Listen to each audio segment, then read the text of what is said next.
towards half-back. Hardwick soars. The tackling's been superb. Oh, there's a hard tackle. Number 11, Damien Hardwick. Richmond Football Club announcing Damien Hardwick will be the new senior coach. The Tigers are going to win the premiership in 2017. The Tigers are premiers for the 12th time in their history. The champions have been able to do what only the toughest and strongest could do in 2020. Oh, it's been an incredible ride and one that's, it's coming to an end, but I couldn't have wished a better place to have my journey as an AFL coach. It is our story to write. What story you want it to be is determined by the man in that jumper and the man in that jumper beside you. Hard, tough, Richmond-style footy. But I'd just like to thank once again the Richmond Football Club for what they've given me, the opportunity. It's a wonderful place, and I'd also like to thank our fans.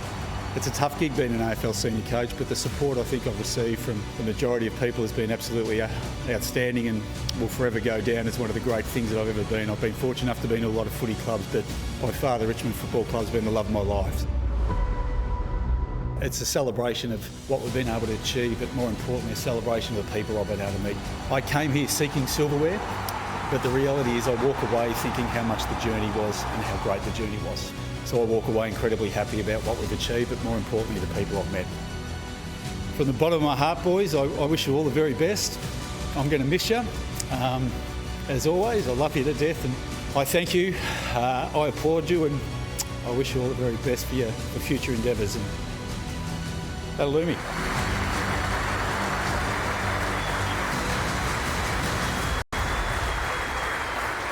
Emotion, humour, elan and strength from the man Damien Hardwick. What an ornament to the game he has been, and the man who was sitting alongside him yesterday as he said goodbye. In fact, the man who he went round to the house of to say he was finishing up at Richmond is Brendon Gale, also the man who appointed him. How are you, Brendon?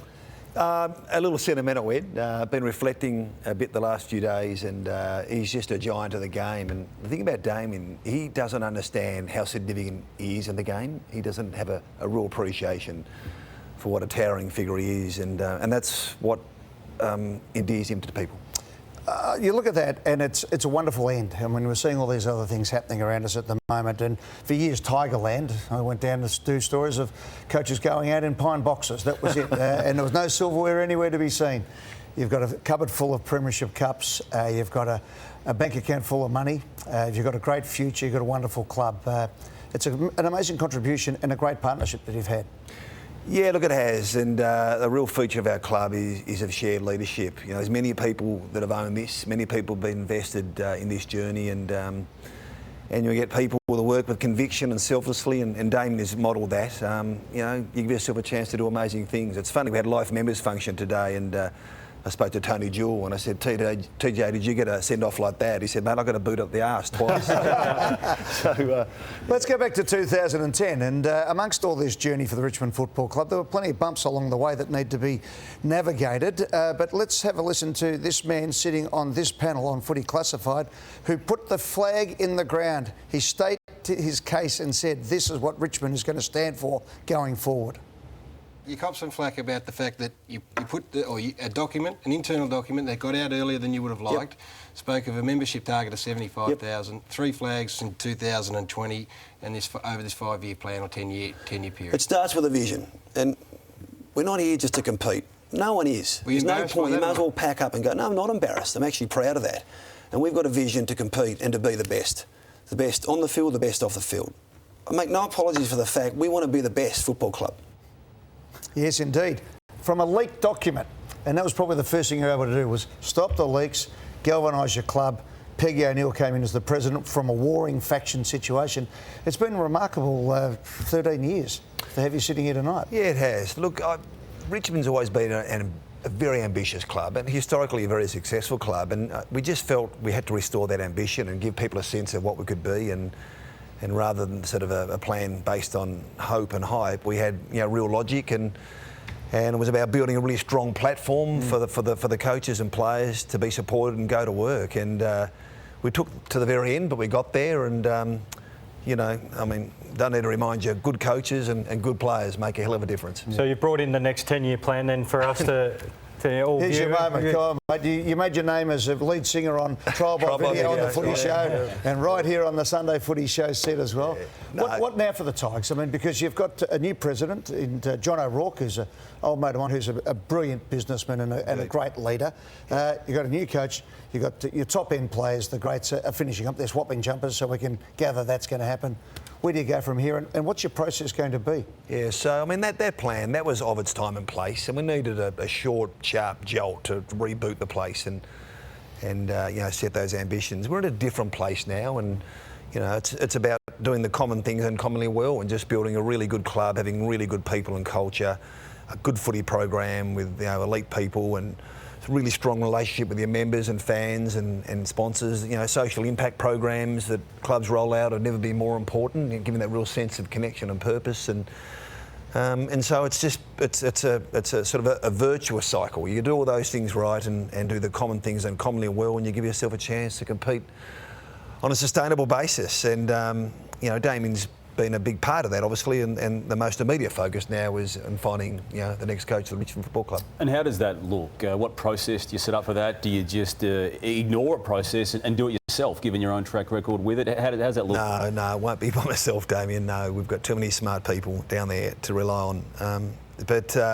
No, it's been about celebrating Damien firstly and making sure he gets a really good fitting send-off, and I'm pretty proud of the way we've done that. I think it went really well.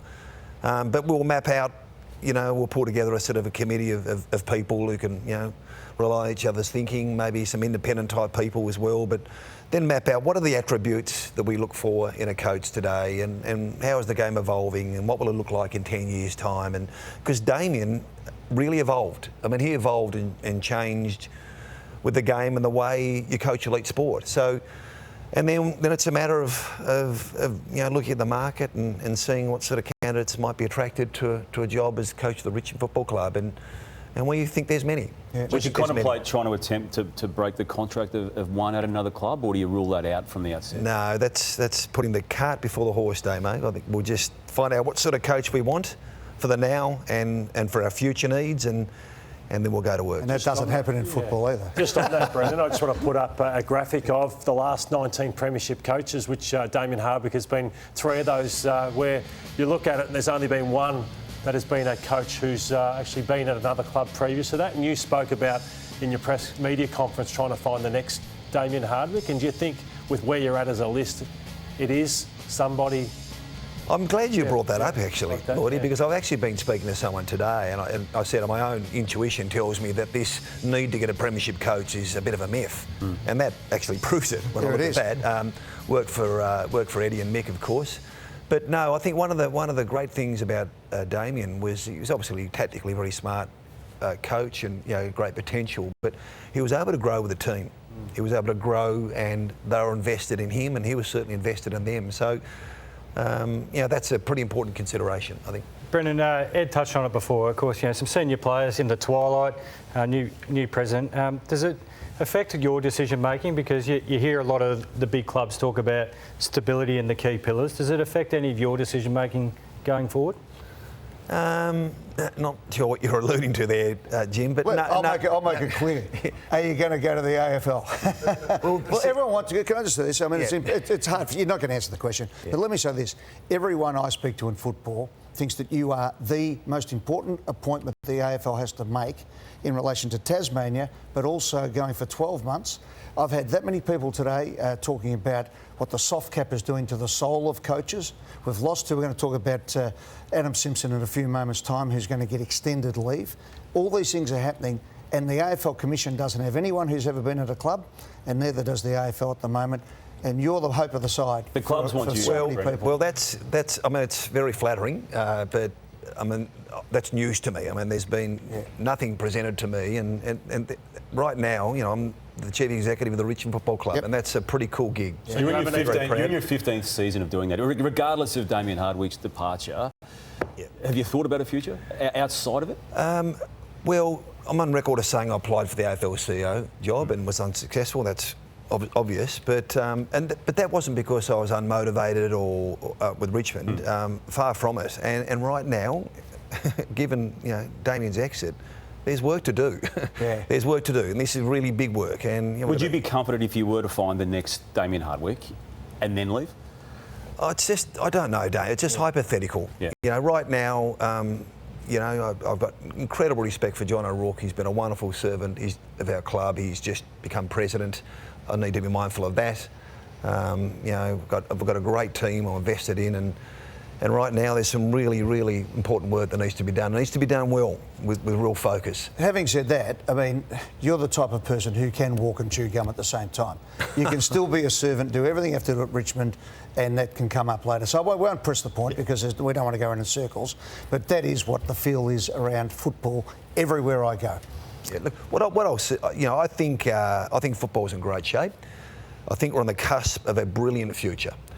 I just think it can be a whole lot better. Yep. And I think the elite form of the game is the biggest leader of the game in terms of driving wealth and the way we project our brand nationally and football grassroots and community level. That's all that matters.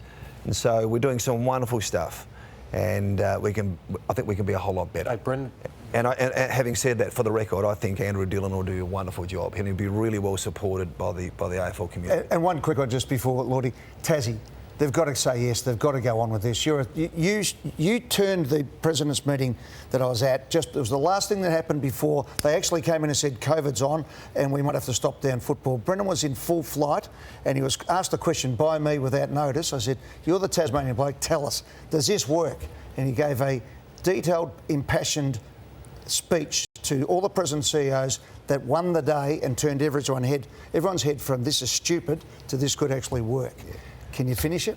Well, it just adds so much value to the AFL competition as a truly national competition as opposed to a national footprint. Yeah. I just think it's a compelling case for Tasmania. People talk about the economic transformation. Tasmania needs to invest to grow. They've got cost pressures, they've got other competing investment, all that sort of stuff. But this will be transformative economically, but most importantly, as a Tasmanian